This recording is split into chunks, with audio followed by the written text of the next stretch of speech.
Bora Boye Boshishe. Good evening. Good evening. I don't really have a topic to discuss anything. I am just going live as I'm drawing. And, I had some thoughts, and I said to myself, as I'm sitting here drawing, I'm just going to go live.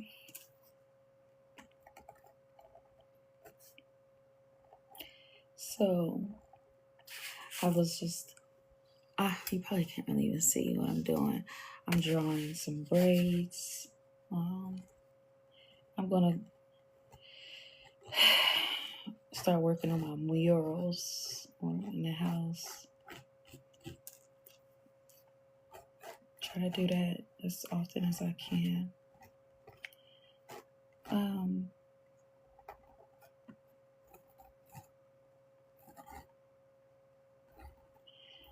So as some of you may know that is subscribed and following the page,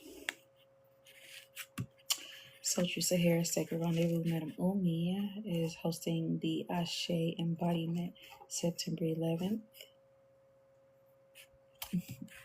September 11th to September 13th.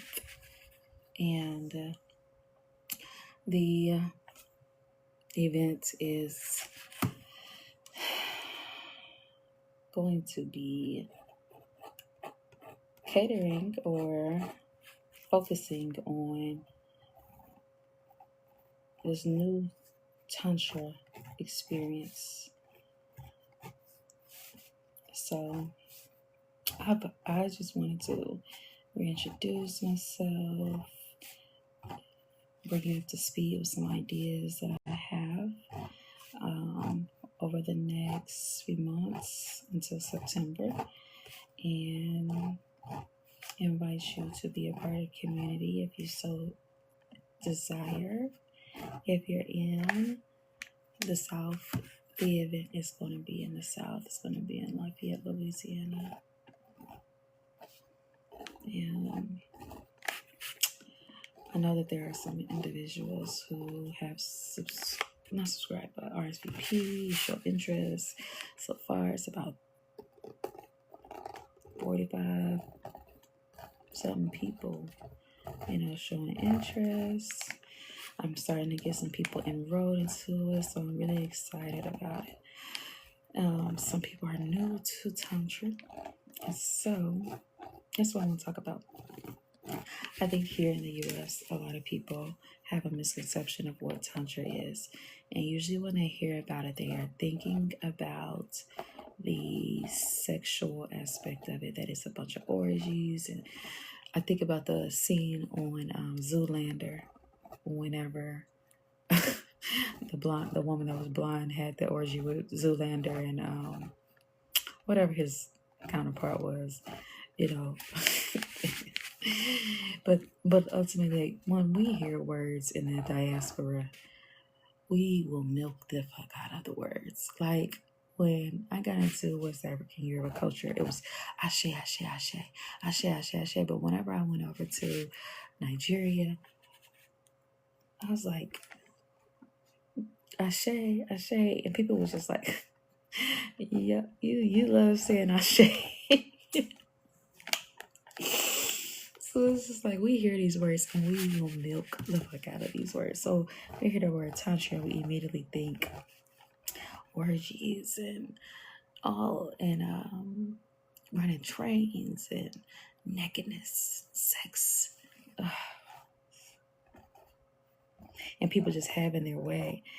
And I think that it's because of a negative inculcation surrounding sex. Like people have yet to decolonize their sexuality, and they bring all of their low functioning thoughts and stuff into what is supposed to be sacred, and then they try to make it something other than what it is. I think that starting out, people should really know exactly who they are. get in touch with who they are, and figure out what is their identity before they get into these sacred healing practices and involving themselves in the things, because Tantra is greater than you guys and your orgies and sex fetishes and stuff. Even as a person who's in BDSM, because I talked about the other day of how Tantra, BDSM, and spirituality coincides with each other. Baby, y'all gonna need some work. Even in BDSM, there is still a level of consent. There's still levels to even meeting, one another, to having chemistry. And you have only what a person would know about this is if they've done the work for themselves. They've confronted their low attachments, practices, forms, and they understand who they are. And I feel like for those who are coming to the Ashe embodiment, they have to understand who they are before indulging. So that's why I'm starting out early, and I'm gonna take up, Tantra for global change. Tantra for global change, because by addressing this early on, we will all come together. By knowing yourself, those who get involved will grow and understand how these spiritual systems work and the healing modalities, the tools that we have at our advantage, our intuition, how we can enhance those things collectively. So I'm looking forward to this. And this video is for Sultry Sahara Sacred Rendezvous. So if you're interested in being a part of it, I have my link in the bio for the WhatsApp community. Okay.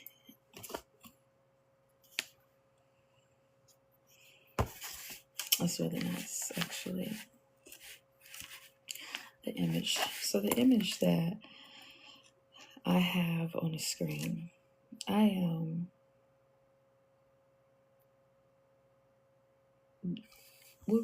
we have to get to breaking down what some of these things are and understanding all of these ideas and images that we find that's surrounding about Tantra.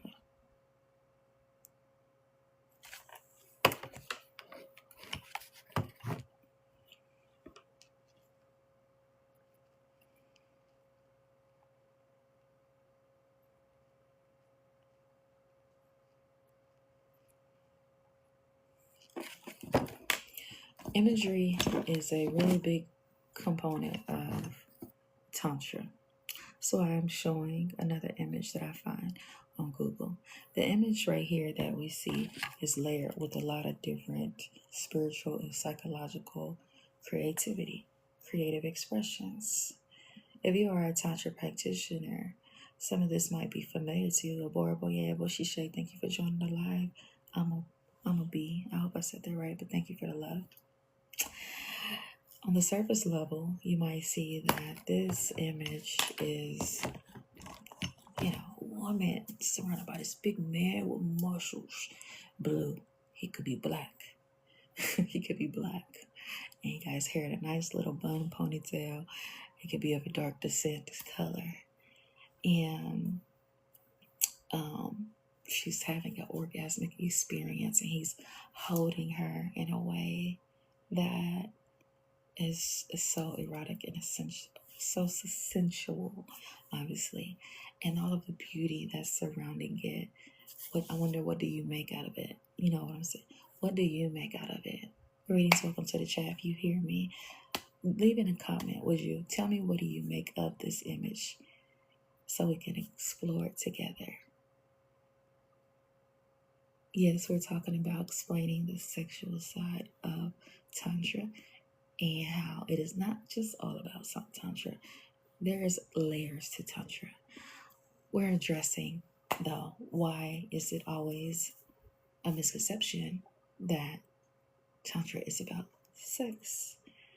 I love that the culture that it derives from normalizes sex. I'm sure that there's a lot of studies to it.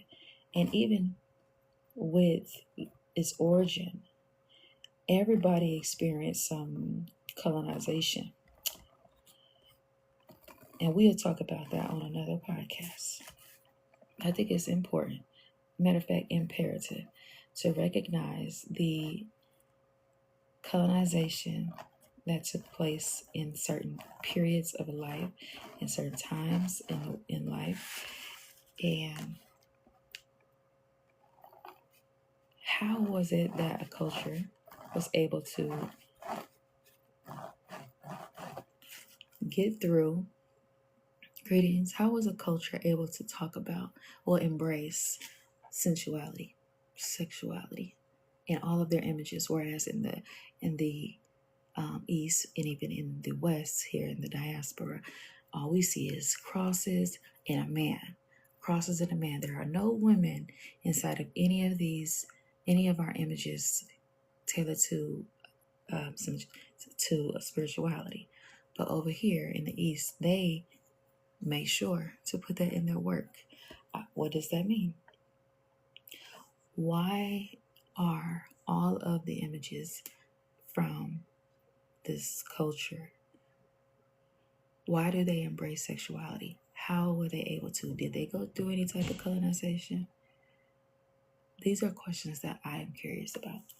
And what was that colonization about? How did it affect? How did it affect sensuality, sexuality? In marriage. How did it affect those things at points? These are the questions that I asked. This is what brought me to be intrigued by Tantra. As a person that believes in the power of healing our sensuality and the power of sensuality, a healed sexual experience, and what it brings, the type of freedom that we get when we have healed our sexual desires and healed our intersectional relationships.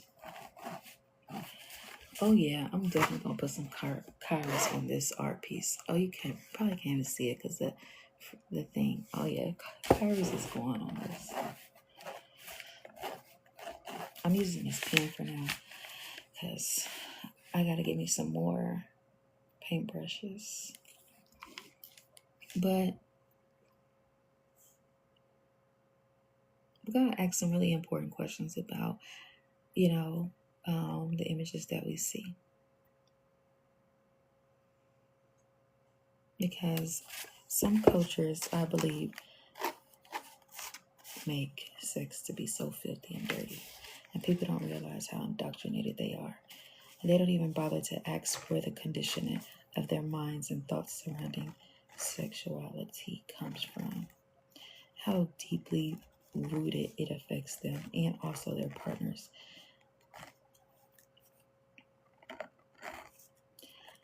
Some people don't even see sexuality as a spiritual practice.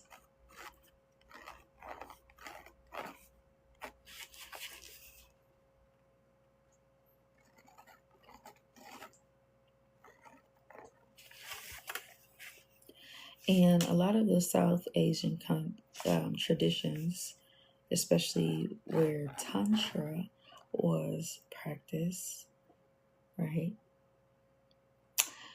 They did not worship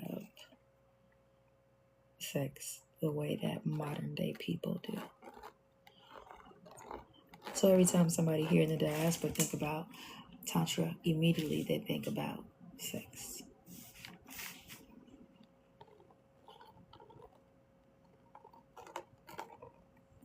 And if you say, I'm into more of a Tantra experience, I'm more interested in that. When you say, and I'm not really into just having a whole bunch of sex or whatever, they immediately become disinterested. How? Because it would require them to do more thinking, more internal work,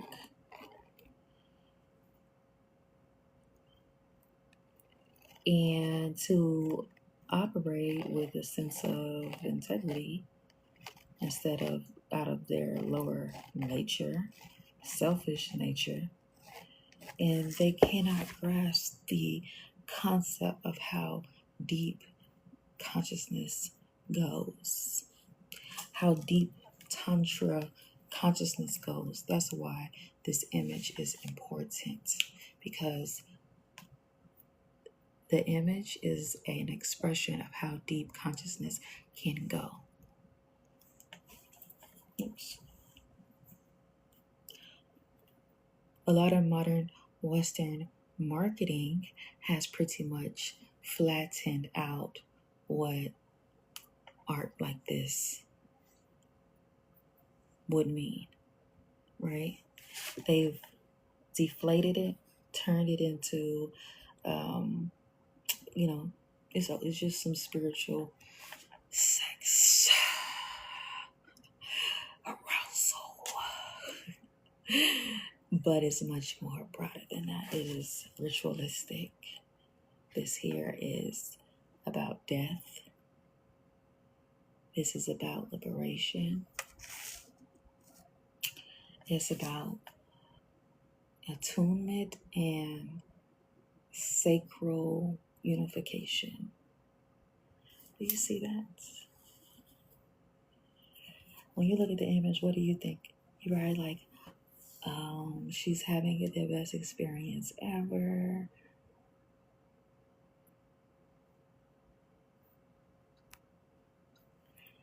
And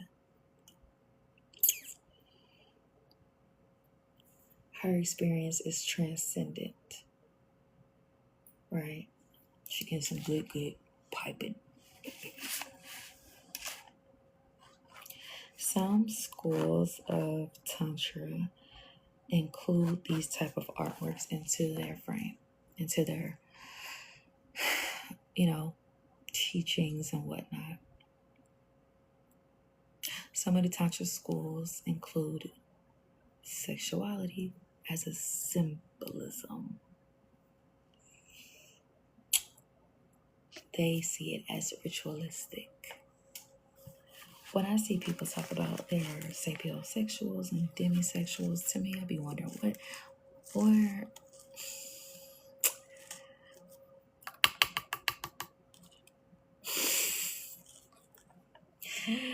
I can't be judging people. Let people just be. However, to whatever capacity that might be,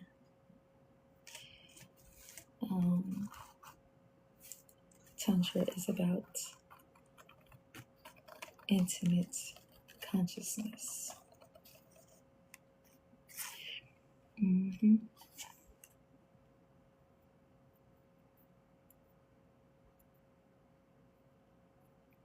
And while some schools actually, did use this as a symbolism, as a ritual or whatnot, other schools didn't.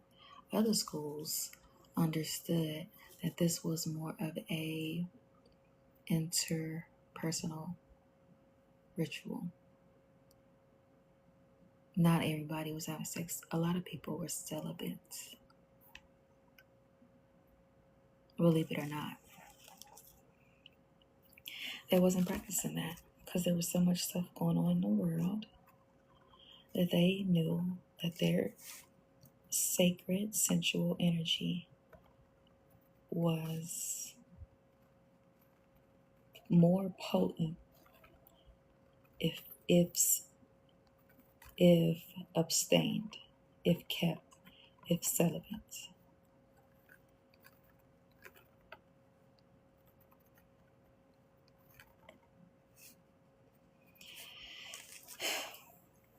Yes, some people understood that. Some people understood these practices and they focused more on the mantras. They focused more on deities and honoring the deities. They focused more on law, natural ancestral laws, as well as government laws. They would abstain from intercourse in order to strengthen certain premonitions that they would need in order to prepare for wars. And they would worship deities that would be in support of their missions and stuff.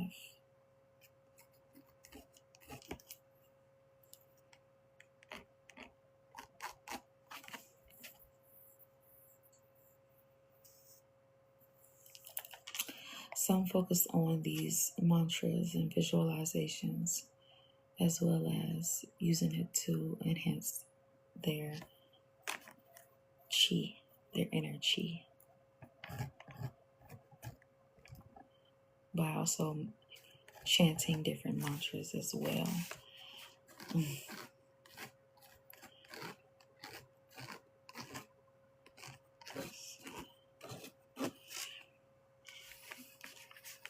It's really amazing how much Tantra can assist us in our growth, in our healing, in wars, in combat, currency, economically, and if used properly and approached the right way, a lot of us would see great change. I think that over time, a lot of countries, a lot of Abrahamic religions did away with these type of image because the power of visualization would spark creative expression, self-expression, the ability to communicate, articulate something that's beyond surface level. And visualization is a power tool. It is a part of quantum physics. And I think they understood that. I think they also understood geometry. Just like how me painting right now, I feel like I'm going into somewhat of a trance. And this is something that I always have. And I told myself, I'm going to start drawing again. I need more images that, they show expressions of who I am, where I come from, my peoples, what we about. So I want to get some art in my house. And this too is a form of Tantra. Being able to chill, ground myself, and just relax. Just relax and talk.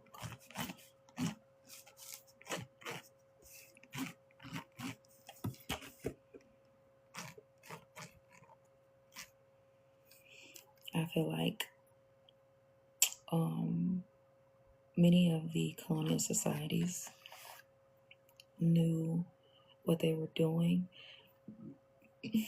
across the world while they were, trying to hide these images.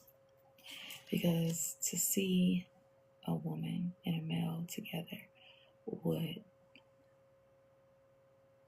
dismantle their mission to destroy and divide families. And put this over here. Yeah, to destroy families. To make the woman repressed and man. To make him believe that he doesn't have support, that women are not in support of him, and that he has an opposition towards a woman, and that if he doesn't get access from a woman aside from taking it, that he would not have any respect, that she would try to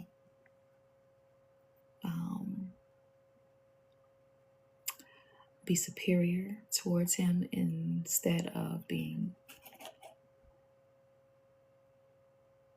of his equal, or seeing herself as someone who can be of tribute, or even him seeing himself as someone that can be of tribute.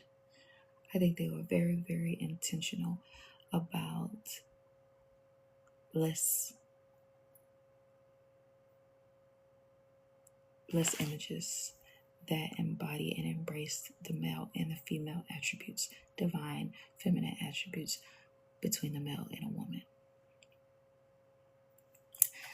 Over centuries, this, I know, helped with being able to break and dismantle marriages, gender roles, body anatomy, right? We can see how without images like this, our world has been affected, right or wrong though. I wish that I could have this camera over here, and I got some juice on it, a little bit to get through this drawing that I'm doing. There we go, my charger. So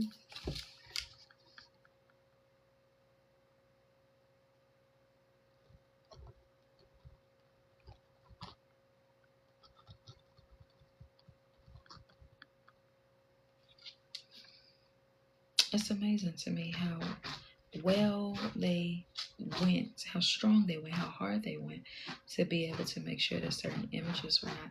And I'm sure this is stuff that has happened over many, many different cultures over the world. That's why they hid even images of ourselves. They had images about our noses, right? Our eyes, our figures, and our bodies to dehumanize them. And then finding all these weird other images of men in clothes and covered up, or women with all this stuff covered over her face. Not to take away from anybody's religion or anything, but they made it seem as though unless a person is draped down in this heavy robe like a priest, that they're not spiritual. Because if they're nude, this here is inappropriate. It is demonic. It is dark. It's not for the children.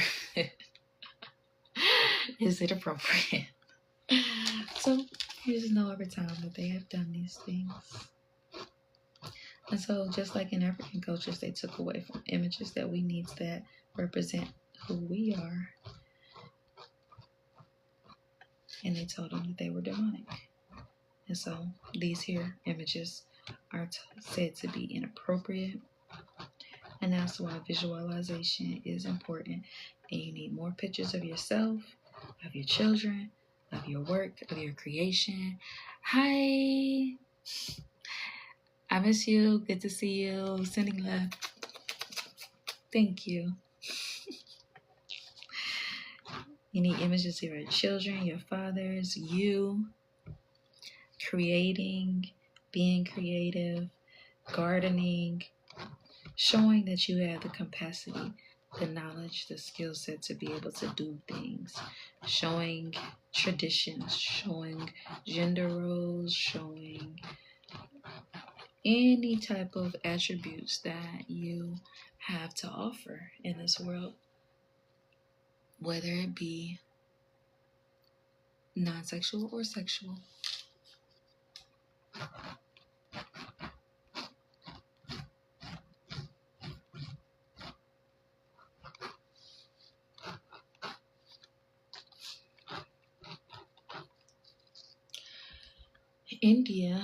In India, British colonization had a major, major impact.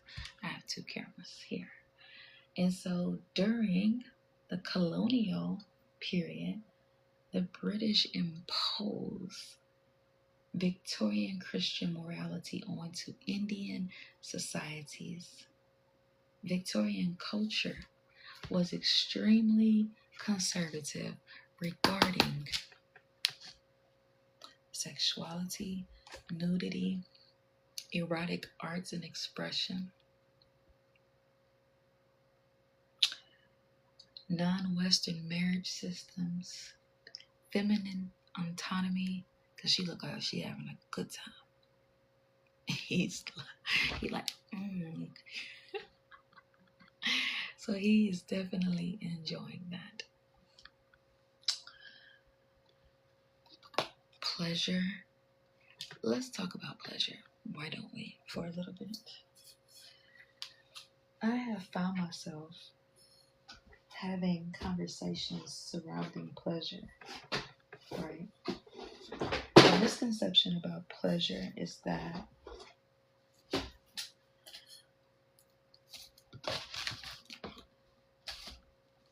pleasure is very narrow.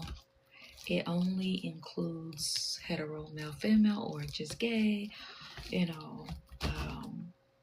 It's just about penetration. Pleasure is penetration and or, touch of another individual. I will always talk about pleasure, because pleasure is me sitting here drawing. It is not associated with sex, although this is sex. I am conversating. My voice right now is me having this conversation, me doing something that I enjoy. I'm on the camera. This is me indulging in pleasure. Many would only recognize pleasure to be of intercourse. And even in that stance, they only limit it to what they think is acceptable. As a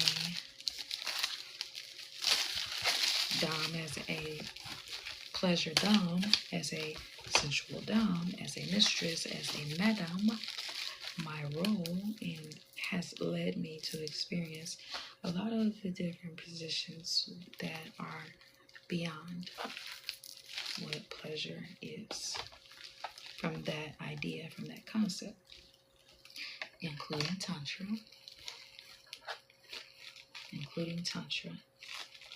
Some of those things which we will discuss at the Embodiment are a lot of the healing modalities. Being into Shibari, into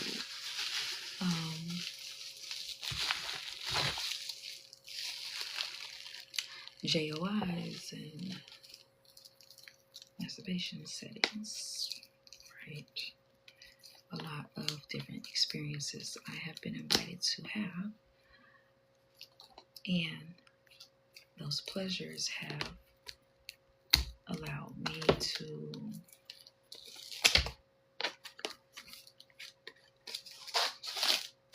expand my mind, my consciousness, my empathy, my patience with myself and other people. It has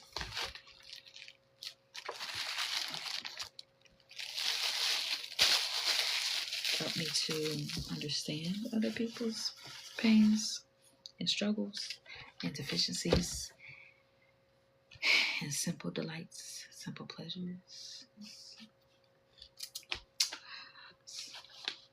So,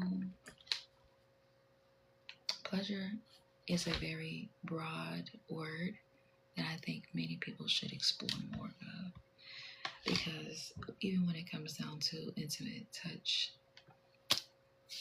close tightness, massage, hard, warm, your senses all together bring about a certain type of pleasure that will release things. Pleasure should be explored deeply.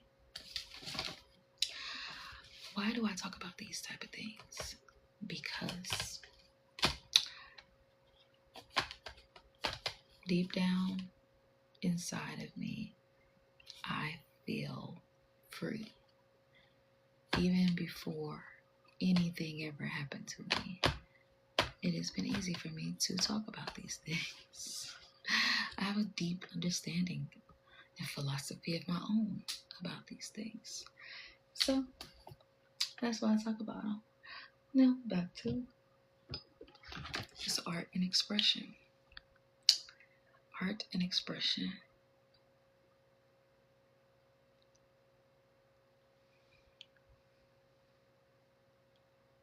The British oftentimes viewed Indian arts and expression as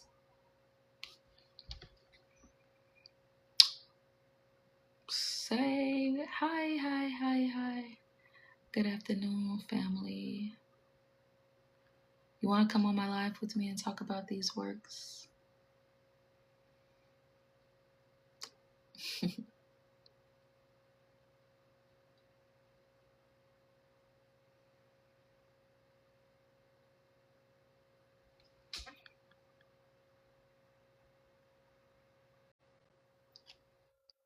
Perfect.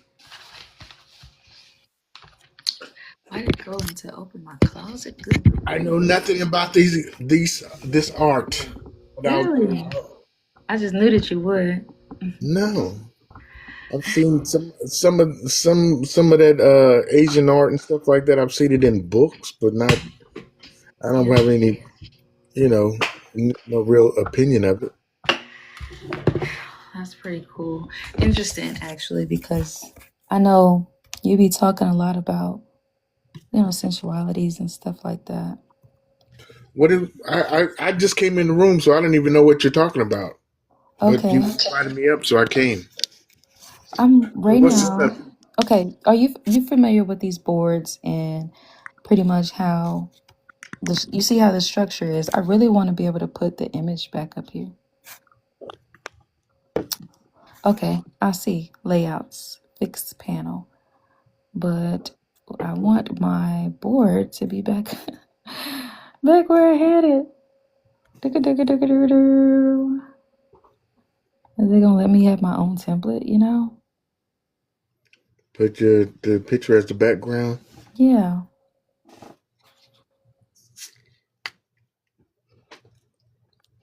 But I was talking about the template is public and visible to everyone. You can edit it and set it up private anytime. Do. Okay. Cool. I think I got it. It's being it's being sent for review. But basically, so I have an event coming up. My event is in September. And this event is a Tantra event. It's called Ashe Embodiment. Ashe Embodiment, basically. And it says I can switch spots. One,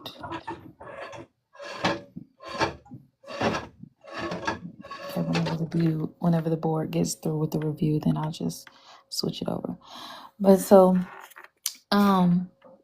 Ashe embodiment is really just about returning to oneself through and by the arts of Tantra. However, most of the times when people think about Tantra, they automatically think about schmicks. They think about just schmicks, right? Just and I am introducing Tantra on a global perspective